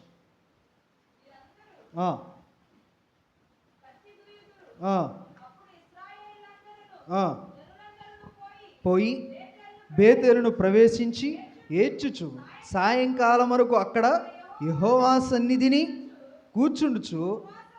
ఎక్కడంట? యెహోవా సన్నిధిని కూర్చుండుచు ఉపవాసం ఉండి దహన బలులను సమాధాన బలులను యెహోవా సన్నిధిని అర్పించిరి. ఆ దినములలో యెహోవా మనసు. 28వ వచనం మధ్యలో నుంచి చదువు. మా సహోదరులైన బెన్యామీనులతో యుద్ధంకు పోదుమా మానుదుమా? చూడండి ఏం చేస్తున్నారు, ఎక్కడ విచారం చేస్తున్నారు? సైన్యం దగ్గర కాదు, ప్రధానమంత్రి దగ్గర కాదు, లేకపోతే అధికారుల దగ్గర కాదు. ఎక్కడంట? ఉపవాసం ఉండి యెహోవా సన్నిధిలో యెహోవా యొద్దే విచారణ చేస్తున్నాడు. అయ్యా, ఇంతమంది జనాలు ఉన్నారు, నేను దాన్ని చూడను. ఇంతగా యుద్ధ యొక్క వలను పన్నేటువంటి అధికారులు ఉన్నారు, నేను వాళ్ళంక చూడను. నాకు ఎవరు కావాలంటే ముందు నువ్వు కావాలి. అసలు యుద్ధానికి నన్ను వెళ్ళమంటావా? చెప్పండి. వద్దంటావా? దీనికి ముందు ఏం చేశారు వాళ్ళు? ఉపవాసం ఉండి దేవుని సన్నిధిలో గోజాడుతూ అడుగుతున్నాడు, గైడెన్స్. నువ్వు నాకు చెప్పాలి, యుద్ధానికి వెళ్తే మేము ఓడిపోతామా, గెలుస్తామా, అసలు మమ్మల్ని వెళ్ళమంటావా, వద్దంటావా? వెళ్ళొచ్చినాక అడిగాడా? లేదు. వెళ్ళక ముందే అడుగుతున్నాడు. దాంతో ఏమంటాడంటే దేవుడు, ఎల్లుడి రేపు మీ చేతికి వారిని నేను ప్రేస్తున్నాడు. హల్లెలూయా. దేవుణ్ణి నీవు ఎలా ఉండి అడుగుతున్నావు? ఉపవాసం ఉండి వాళ్ళు అడుగుతున్నారు. దేవుడు ఖచ్చితంగా మొర విని ఏమంటున్నాడంటే, వెళ్ళండి, రేపు నిశ్చయముగా వారిని మీ చేతికి నేను అప్పగించుతాను. యుద్ధానికి వెళ్ళే ముందు, శత్రువుల్ని ఎదుర్కోవడానికి వెళ్ళే ముందు ఇంకొక యుద్ధం చూస్తాం మనం. సమూయేలు మొదటి గ్రంథంలో 7వ అధ్యాయము. సమూయేలు మొదటి గ్రంథము 7వ అధ్యాయము 3 నుంచి.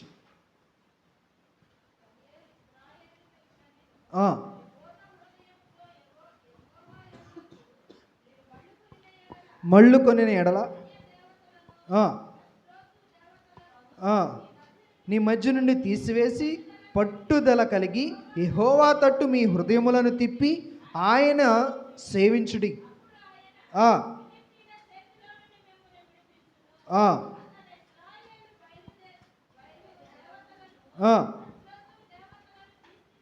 యెహోవాను మాత్రమే సేవించి. 6వ వచనం.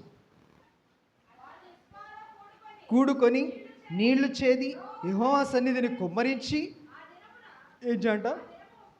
ఆ దినము ఉపవాసం ఉండి యెహోవా దృష్టికి మేము పాపాత్ములను ఒప్పుకొని మిస్మాలో సమూయేలు ఇశ్రాయేలీయులకు న్యాయము తీర్చుచు వచ్చెను. ఇక్కడ చూడండి, చాలా క్లియర్గా అంటున్నాడు. ఇంకా 9వ అధ్యాయం మధ్యలో అంటాడు కదా, ఇశ్రాయేలీయుల పక్షమున యెహోవాను ప్రార్థన చేయగా యెహోవా అతని ప్రార్థన ప్రైజ్ ది లార్డ్. ఎప్పుడు? యుద్ధానికి వెళ్ళే ముందే ఉపవాసం ఉండి తమ హృదయాలను దేవుని వైపు త్రిప్పి ఏం చేస్తున్నారంట? ప్రార్థన చేస్తున్నారు. మనం ఉంటాం, పని అయిపోయిన తర్వాత, పని జరుగుతున్నప్పుడు, పని అవ్వనప్పుడు అప్పుడు వచ్చి, అయ్యా ఏంటయ్యా ఇది, ఏంటి నా పరిస్థితి అని అనుకుంటాం. కానీ వీళ్ళు చాలా చక్కగా దేవుని సన్నిధిలో ముందుగానే దేవుని నిర్ణయం, మన చిత్తము ఏంటో, ఎలా ఆయన ముందుకు మనల్ని నడిపించాలో, చేయమంటాడా వద్దంటాడా అనే విషయాలు తెలుసుకోవడానికి కూడా వీళ్ళు ఏం చేశారు? ఉపవాసం ఉండి ప్రార్థన చేశారు. నేను కూడా దేవుడి యొక్క గైడెన్స్ లేకుండా ఒక పని చేశాను. ఏంటి ఆ పని అంటే, గౌతమ్లో చేస్తున్నప్పుడు అక్కడ మెంటల్ టెన్షన్ ఎక్కువైపోయి అసలు అక్కడ వద్దులే, అనవసరం, వేరే ఏదైనా చూసుకుందామని అక్కడ మానేసి నేనేం చేశానంటే ఒక డిగ్రీ కాలేజీకి వెళ్ళాను. అక్కడ వాళ్ళు వెంటనే రెండయ్యా చేయండి, ఇంత ఇస్తాం అందిస్తాం అని చెప్పారు. సర్లేండి చేస్తాను, ఒక పూట వస్తాను అని అన్నాను. ఇంకో పూట ఒక రెస్ట్, హ్యాపీ. ఒక 4 రోజులు జరిగింది. శాలరీ పూటకే 10,000 మాట్లాడుకున్నాను. ఎంత? ఒక పూటకే 10,000 మాట్లాడుకున్నాను. సరే అన్నాను. ఆయన ఏమన్నాడు తెలివిగా ముందే, సార్ నాకు ఇన్కమ్ ట్యాక్స్ కొంచెం ఇబ్బంది కలుగుద్ది కాబట్టి ఒక 5,000 ముందే ఇస్తాను, ఒక 5,000 నెల అయిన తర్వాత ఇస్తాను అన్నాడు. అబ్బో, ఇంకా అడ్వాన్స్గానే ఇచ్చేస్తారు ముందు డబ్బులు అని నేను అనుకున్నాను. సరే అనుకుని నెల అయిపోయింది. మొదటి నెల అయిపోయి ఇంకొక 15 రోజులు అయిన తర్వాత, ఏంటి సార్ శాలరీ ఇంకా ఇవ్వలేదంటే, ఇస్తాను సార్, వాళ్ళ పిల్లలు ఇవ్వాలి, ఇంకా క్రెడిట్ అవ్వలేదు, ఇచ్చేస్తామని 25వ తారీఖున 5,000 ఇచ్చాను. నేను ఎక్స్పెక్ట్ చేసింది ఎంత? 10,000 రావాలి కదా, మా జీతం అన్నా రావాలి కదా. 5,000 వచ్చింది. అదేంటి సార్ అది అని అంటే, ఈలోపు ఆయన జపాన్ వెళ్ళాల్సి వచ్చింది. ఇక్కడ ఉన్నటువంటి కొన్ని ఇబ్బందుల వల్ల, ఈ మనీ సరిగ్గా కట్టకపోవడం వల్ల అక్కడికి వెళ్ళి ఉద్యోగం చేసి ఆ మనీ ఇక్కడికి పంపిద్దామని సెట్ చేసుకున్నాడు. ఇప్పుడు ఆయన ఏం చేశాడంటే, వెళ్తా సార్ మీరైతే నేను చూశాను, 4 రోజులు అబ్జర్వ్ చేశాను, మీరు ప్రిన్సిపల్గా అయితే బాగుంటుంది అన్నారు. అసలు భూమి మీద ఆగల మనం. ఏమైతే బాగుంటుంది అన్నాడు? మీరు ప్రిన్సిపల్ అయితే బాగుంటుందండి, మీ దాంట్లో ఆ క్వాలిటీస్ కనబడుతున్నాను. సార్ ఊరుకోండి, నాకు అలాంటి ఏం వద్దు, నేను ఉండనండి అని అన్న. లేదు లేదు, మీరు ఉండండి, మీరు ఇక్కడ చూసుకోండి, ముదినేపల్లిలో కూడా అక్కడ మన జూనియర్ కాలేజ్ ఉంది, అక్కడ కూడా మీరు చూసుకోండి, మీరు మొత్తం చూసుకోండి, ఎంత ఇమ్మంటారు అన్నట్టు మాట్లాడాడు. నేను 20,000 ఇవ్వండి అన్న. ఇక్కడ అక్కడ చూసుకుంటాకి అసలు ఇటు అటు బయలుదేరాలిగా, వెళ్ళాలి కదా అని. సరే అండి అన్నట్టు మాట్లాడాడు. తర్వాత ఒక నెల 2 నెలలకి శాలరీ రావట్లా, నా 3 నెలల శాలరీ రావట్లా, ఇంకా అదే 5,000. తర్వాత 2 నెలలు అయిన తర్వాత మళ్ళీ అదే 5,000 ఇచ్చాడు. నేనేమో 20,000 చూసుకుంటున్నాను. 3 నెలలు అయిపోయింది, 3 రోజులు 60,000. అమ్మయ్యా, బంగారం పెట్టిని తీసుకొచ్చేవచ్చు, అమ్మయ్యా, ఇంకొక 3 నెలలు అయితే 60,000 బ్యాంకులో కట్టేవచ్చు, ఇంటి పట్ట వచ్చేస్తుంది బయటికి. ఈయన ఆలోచనలు అవి కాకపోగా నాకు పెట్రోల్ కొట్టుకుంటా కూడా డబ్బులు దొరకలేదు. మళ్ళీ నవంబర్ డిసెంబర్ వచ్చింది, ఈలోపు అంటాడు క్యాంపెయిన్కి వెళ్ళమంటాడు. సార్ ఇవన్నీ కాదు కానీ నాకు ఏంటి శాలరీ ఏంటి అని ఒక చిన్న ఇష్యూ మీద నేను ప్రిన్సిపల్గా ఉన్నానండి, నాకు అనవసరం, టీచర్గా ఉండమంటే చెప్పండి ఉంటాను, లేకపోతే రిజైన్ చేసి వెళ్ళిపోతాను. అలా కాదు, మీరు ఉండండి, అకాడమిక్ అంటే నేను అవన్నీ చూసుకోను, సంతకాలు పెట్టమంటే పెడతాను, మిగతా నా వర్కే ఉండదు, చేసుకుని వెళ్ళిపోతాను తప్పను. సార్ అలాగే కంటిన్యూ అవ్వండి అన్నాను. అలా కంటిన్యూ అయినా కూడా చివరి నెల వచ్చేంత వరకు కూడా మొత్తం 1,80,000 శాలరీ ఇవ్వాలి. ఎంత? 1,80,000 శాలరీ ఇవ్వాలి. 50,000 ఇచ్చాడు. అంటే అప్పుడు ఒక 5,000, అప్పుడు ఒక 5,000 అలా ఇస్తూ 50,000 వచ్చింది. ఇంకెంత ఇవ్వాలి? 1,30,000 ఇవ్వాలి. అప్పుడు అడిగా, దేవా, నీ సేవ చేయాలంటే మమ్మల్ని ఊరికినే పిలుచుకోవద్దు, ఒక ఉన్నతమైనటువంటి స్థానంలోనే ఉన్నప్పుడే పిలుచుకో, అది దక్కలేదు కాబట్టి ఇటు వచ్చాడనంటే మాట మాకొద్దు అని అన్నప్పుడు తీసుకెళ్ళి గౌతంలో పెట్టాడు. అక్కడేమో అక్కడున్న ఎంత గొప్ప పరిచర్యని నేను అనుకున్న తర్వాత అనవసరంగా అక్కడ నుండి వచ్చేసానే అని గొప్ప పరిచర్యలో మమ్మల్ని అక్కడ ఉంచాడు.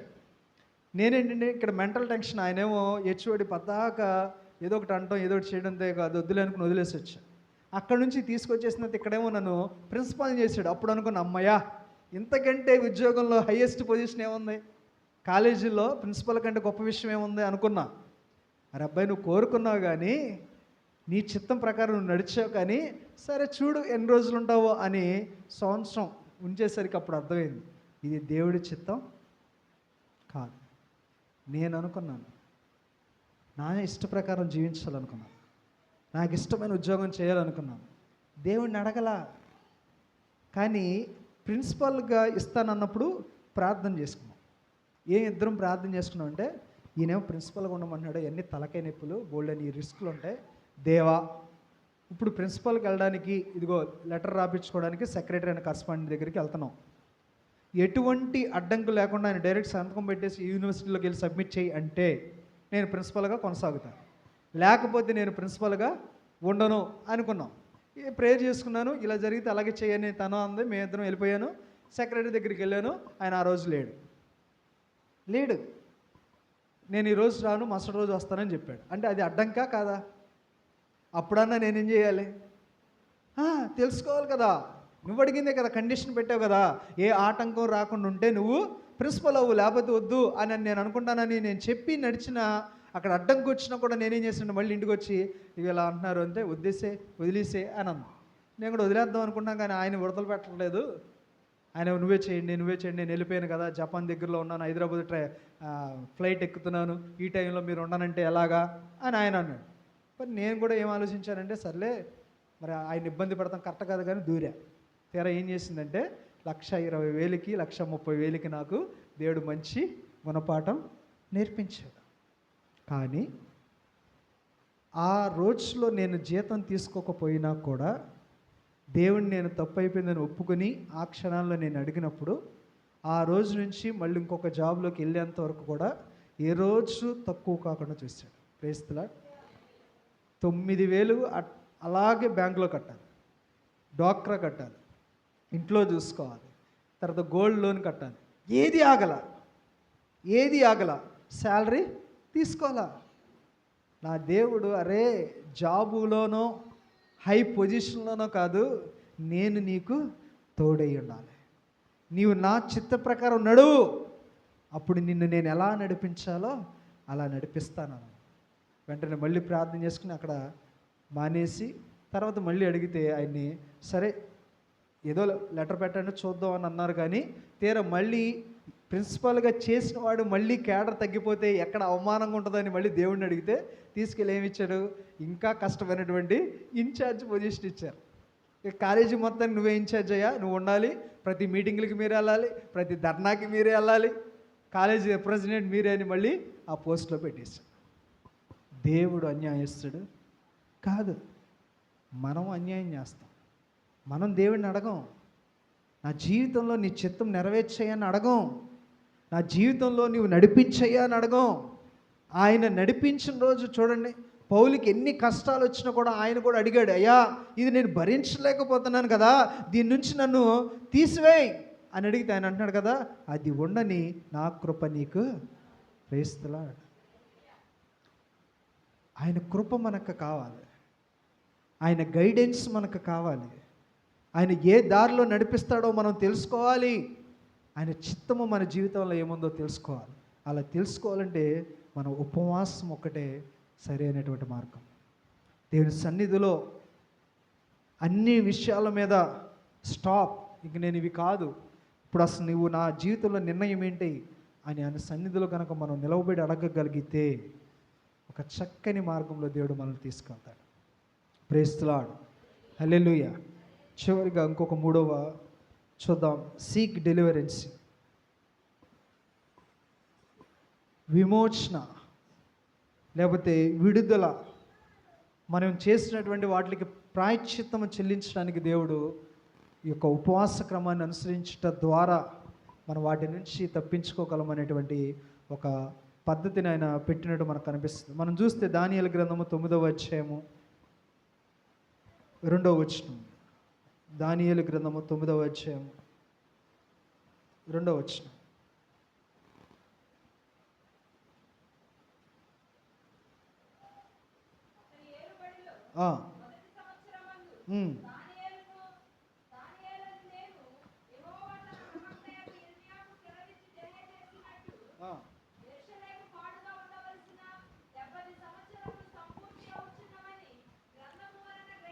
ఏం చేశారండి, ఇర్మియాకి ప్రవచనం, వీళ్ళు నా మాట అంటలేదు, వీళ్ళని నేను చెరపట్టుకొచ్చేటట్టు చేస్తానని ఇర్మియాకి వాగ్దానం ఇస్తే మళ్ళా 70 సంవత్సరాల తర్వాత ఆ వాగ్దానము నెరవేరి అయిపోయిన తర్వాత మరలా వాళ్ళని నేను పిలుచుకుంటాను అనేటువంటి జ్ఞాపకము దానియేలుకి కనబడితే, ఇప్పుడు దానియేలు దేవుని సన్నిధిలో ఏం మాట్లాడుతున్నాడు చూడండి, 3వ వచనం.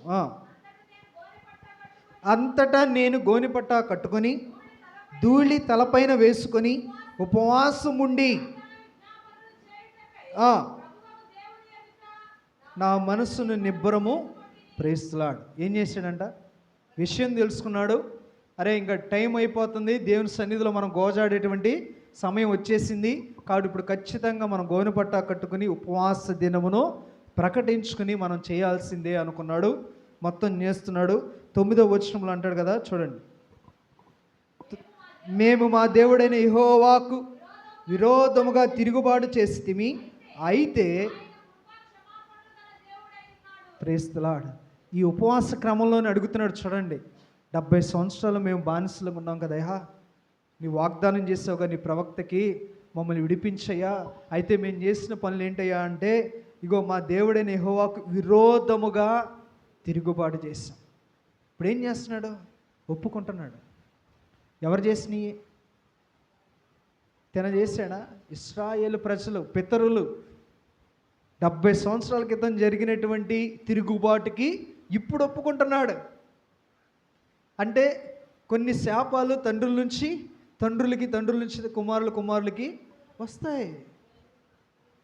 జనాంగము మీదకి వచ్చేసింది, ఇశ్రాయేలు ప్రజలందరి మీదకి వచ్చేసినాయి. అందుకే అక్కడ నుంచి వాళ్ళు బానిసలుగా కొనిపోబడ్డారు.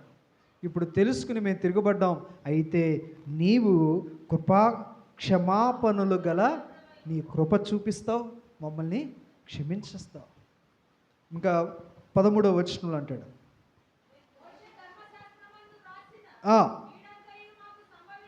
సంభవించినను మేము మా చెడు నడవడి మానకపోతిమి, బుద్ధి తెచ్చుకున్నట్లు మా దేవుడైన యెహోవాను అయ్యా ఎంత ఏ టైంలో అడుగుతున్నాడు? ఉపవాసంలోనే, క్రమం అనుసరిస్తూనే. మోషే ధర్మశాస్త్ర ప్రకారం ఏ కీడైతే జరిగిస్తున్నావు అవన్నీ అనుభవించాం, తిరగబడ్డాం, అన్నీ నువ్వు చేసావు. కానీ ఇప్పటికి మేము మీ తట్టు తిరిగి అడుగుతున్నాం కదా, అయ్యా ఒక్కసారి మమ్మల్ని చూడు, ఒక్కసారి మా యొక్క మొర ఆలకించు. మేము ఒప్పుకుంటున్నాం, మేము తప్పే చేసాం, మీకు వ్యతిరేకంగానే చేసామని ఒప్పుకుంటున్నాడంట. 16వ వచనంలో, ప్రభువా చూడండి, మా పాపమును బట్టి మా పితరుల దోషమును బట్టి యెరూషలేము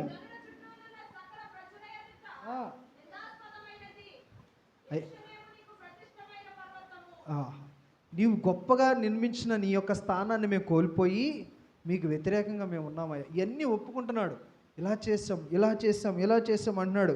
20వ వచనంలో కూడా అంటున్నాడు కదా, చూడండి, నేను ఇంకనూ పలుకుచు ప్రార్థన చేయుచు పవిత్ర పర్వతము కొరకు నా దేవుడైన యెహోవా ఎదుట నా పాపమును నా జనము యొక్క పాపమును ఒప్పుకొనుచు నా దేవుని విజ్ఞాపన చేయుచుంటిని. ఇంకా కొనసాగిస్తున్నాడు.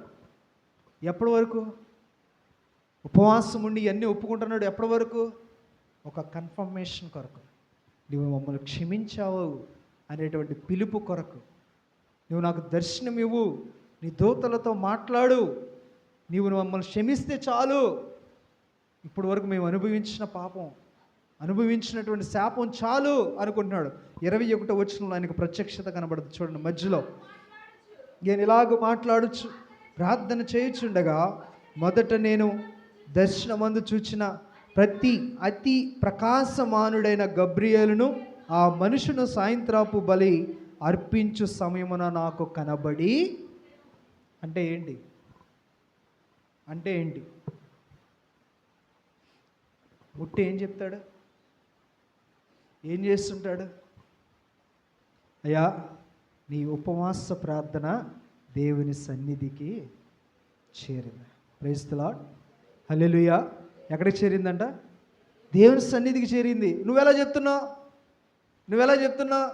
ఎవరి సన్నిధిలో దూతలు ఉంటారు? ఎవరి సన్నిధిలో దూతలు ఉంటారు? దేవుని సన్నిధిలోనే. అయ్యా దానియేలు ప్రార్థన నాకు చేరింది, నువ్వు వెళ్ళి కన్ఫర్మేషన్ చేయి, నేను క్షమించానని.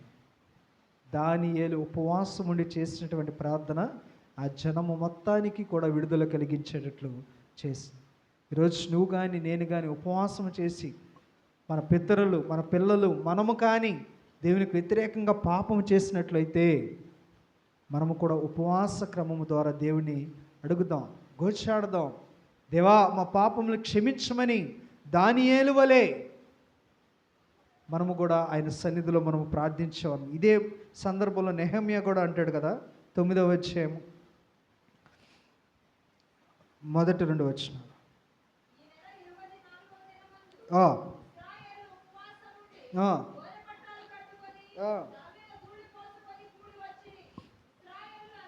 చూడండి, మొత్తం ఉపవాసం ఉండి ధూళి పోసుకుని, నేను షార్ట్ కట్లో చెప్పుకుంటూ ముందుకు వెళ్తాను. ఉపవాసం ఉండి గోనెపట్ట కట్టుకుని ఏం చేస్తానంటే పాపములను ఒప్పుకుంటున్నాను. పాపములను 5వ వచనంలో వాళ్ళు ఏం చేస్తారంటే స్తుతులు చేస్తారు, దేవునికి స్తోత్రములు చేస్తారు. మొదటేమో ఒక్కడే ఉపవాసం ఉండి తన ప్రజల కోసం ప్రార్థన చేస్తే, ఇక్కడ ప్రజలందరూ కలిసి వారి కోసము ప్రార్థన చేస్తూ ఉపవాసం ఉంటున్నారు. చూడండి, ఇంకా 9వ వచనంలో మొర వింటివి అంటాడు. ఏమంటాడు? మా మొర వారు వింటివి అని చెప్పాడు ఆయన. 12వ వచనంలో ఏమన్నాడు చూడు, మీకు తోడుకొని పోతివి. ఏంటంట? వారిని తోడుకొని పోతివి. 21వ వచనంలో ఎంత చక్కగా ఉంటుందో చూడండి. 17 చదుదాం, 17 ఒకసారి చదుదాం. వారు విధేయులగుటకు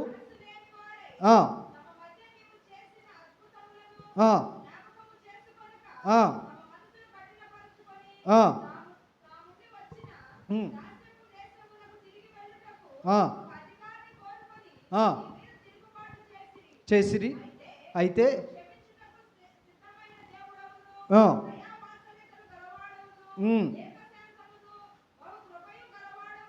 ఉండి ఏం చేయలేదంట, వారిని విసర్జించలేదట. ఎన్ని పనులు చేస్తున్నాడు చూడండి, ఎన్ని పనులు చేస్తున్నా కూడా దేవుడు వారిని విసర్జించలా. మనమే మర్చిపోతున్నాం, నిలబడలేకపోతున్నాం, ఉండలేకపోతున్నాం. కానీ వాళ్ళు తిరిగి మరలా మొరపెడుచుంటే వాళ్ళకి ఏంటి చూడండి, 21వ వచనంలో అంటాడు కదా, వారి కాళ్ళు అరణ్యంలో నడిచినప్పుడు వారి కాళ్ళు అంట వాపు రాలేదంట. ఏ రాలేదు? కనీసం కాళ్ళకి వాపు కూడా రానివ్వలేదు. 27వ వచనం అంటాడు కదా, రక్షకులను దయచేసి వారిని కాపాడడానికి ఆయా ప్రదేశం నుంచి రక్షకులను వారి కొరకు నీవు ఏర్పాటు చేసితివి. 28వ వచనం అంటున్నావు కదా, నీవు నిజముగా మమ్మల్ని విడిపించితివి అంటాడు. ప్రేస్తులా మొర స్టార్ట్ చేశాడు, ఉపవాసం ఉండి ఎన్ని మేము చేసామో అన్ని చోట్ల నువ్వు ఉన్నావు, ఎక్కడ విడిచిపెట్టలేదు. ఇదిగో ఇప్పుడు కూడా మమ్మల్ని ఆ యొక్క శాపము నుంచి విడిపిస్తున్నావు అనేటువంటి కన్ఫర్మేషన్ వచ్చింది. చివరగా మనం చూద్దాం యోనా పత్రిక 3వ అధ్యాయం 4వ వచనం. యోనా పత్రిక 3వ అధ్యాయం 4వ వచనం. యోనా ఆ పట్టణంలో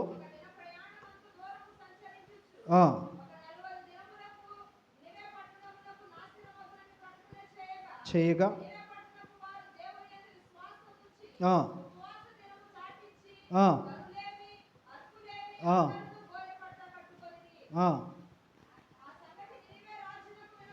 వినబడినప్పుడు చూడండి, అసలు ఉపవాసం ప్రకటించడం, ఉపవాసంలో ఏ క్రమాలు ప్రజలు పశువులతో సహా ఏ ఒక్కళ్ళు కాదండి, ఇది ఒక బ్యాచ్ కాదంట, ఒక సందు కాదు, ఒక ప్రాంతం కాదు, మొత్తం నినివే పట్టణం, మొత్తం పట్టణం. ఇప్పుడు రాజు కూడా ఎన్ని మాటలు ఎంతగా మాట్లాడుతుంది చూడండి.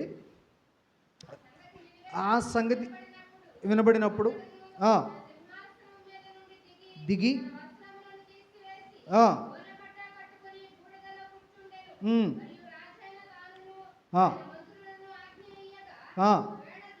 ఒకవేళ దేవుడు మనస్సు త్రిప్పుకొని పశ్చాత్తాప్తుడై మనము లయము కాకుండా తన కోపాగ్ని చల్లార్చుకొనును గనుక, చూడండి మనం అనుకునే ఉపవాసం, మనుషులు ఏది పుచ్చుకొనక, గొర్రెలు కానీ మేత మేయకూడదు, నీళ్లు త్రాగకూడదు, విడిచి మనుషులేమి గనులేమి పశువులేమి సమస్తమును గోనె పట్ట కట్టుకున్న వలన జనులు మనఃపూర్వకముగా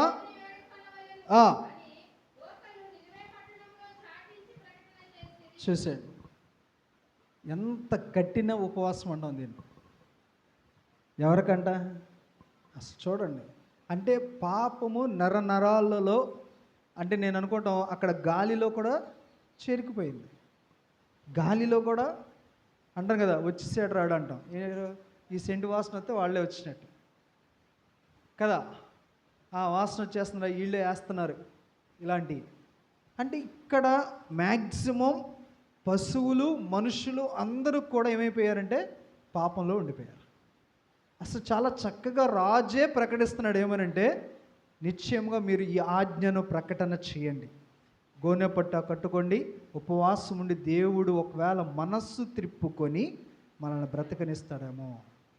చూడండి ఆయన అంటాడు కదా 10వ వచనంలో, 10వ వచనం, మానుకొనగా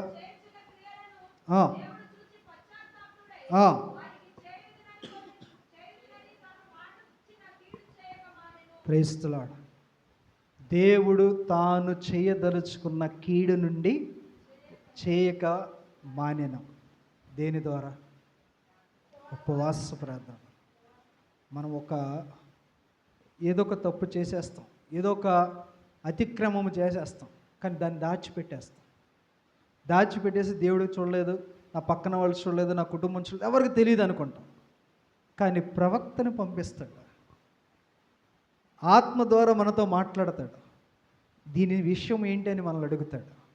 ఆ సమయంలో మనము పశ్చాత్తాపడి ఉపవాసంతో దేని సన్నిధిలో కనుక మొరపెడితే, మన హృదయమును త్రిప్పుకుని ఆయనకు మొరపెడితే ఆయన ఖచ్చితముగా విని మనం తప్పించేవాడుగా ఉన్నాడు.